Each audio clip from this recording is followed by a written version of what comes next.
Well, after saying I was going to do it for so long, I think it's about time I finally get on the way and do this Kaiju versus series preface. Let's go.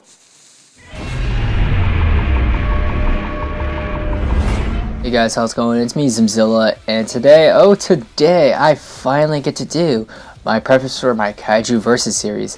Now, this preface will be going over my Kaiju power scale, along with how I'll be doing requests as well as seasons on the channel. So let's get into it. To start off, we'll just start with the power scale. This power scale goes from 0 to 5, and 0 being top tier and 5 being low tier. So starting off, we'll start with tier 0 or God tier. These are infinite beings with powers that humans and creatures or kaiju alike cannot understand and never will be able to understand. Pretty much they're omnipotent beings and could never be killed in any natural sense.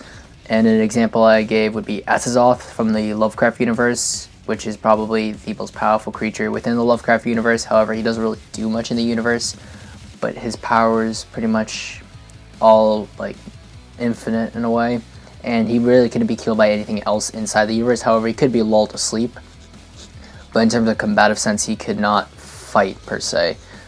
And there are going to be a few characters of this tier that will be shown in the Versus series, if any. And I'll probably just do maybe like a top 5 or top 10 list of the characters from this tier.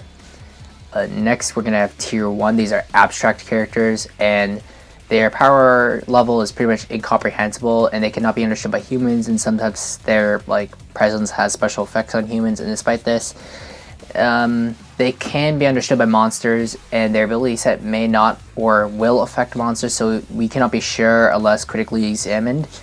And this may give them a technical advantage. However, it does not mean they will be given the overall win because of these abilities.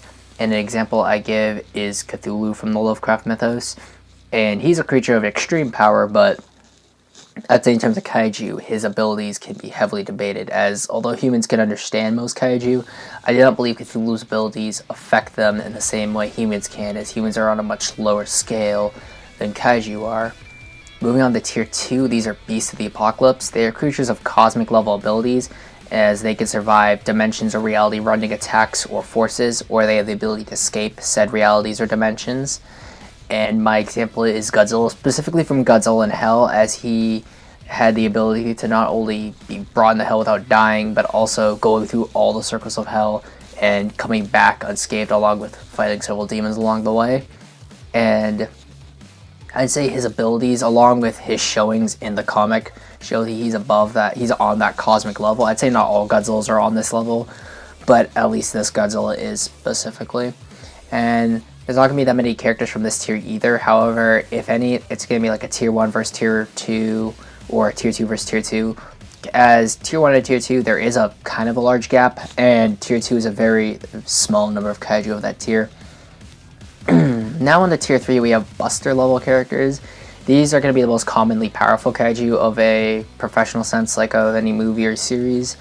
And the requirements to be at this tier, or any of the sub-tiers that I've made, depend on their ability to survive as well as distribute certain levels of attacks. There is sub-tier 3.3, which are Universe Busters. An example of this is Space Godzilla, both his film adaptation and the manga adaptation. And the manga adaptation specifically states that he was able to survive probably several supernovas, and his creation was involved with supernovas, so he's able to survive them on a regular basis. There's sub-tier 3.2, which is Galaxy Busters, and these are characters that probably could destroy entire galaxies if they wanted to, as opposed to Universe Busters. And an example of this is Grand King Ghidorah, who I believe is able to destroy galaxies if he wanted to, and kept on traveling throughout the worlds and achieved probably his ultimate power. And finally, sub-tier 3.1 are Planet Busters. And example of this are Ultraman, are pretty much the Ultra species in general, without boost from the Land of Light or any other force, and without help from other Ultramen. I'd say pretty much any Ultraman could blow up a planet if they wanted to, but I do not believe all Ultraman could just easily destroy galaxies if they wanted to, as obviously their time limit is a contributing factor to that. Next is tier 4, which are Clearest. However, there is a tier 4., a sub-tier sub-tier 4.5 to 4.9. These are destroyers. They probably have the ability to destroy maybe part of a planet. However, they have the ability to escape the damaged or dying planet. An example of this would probably be Gamera from Gamera 3. And now moving on to tier 4 itself are clearers. These are kaiju who are quite powerful in their abilities, but they aren't able to destroy planets or galaxies. However, they probably could survive those level of attacks, but they cannot dish out abilities of that same caliber. So sub-tier 4.4 are planet clearers, and they could destroy probably an entire world's population along with destroying large parts of the world's surface, or even further below, like their world's mantle. And an example of this was Legion from Gamma 3 Gamma 2 in my opinion.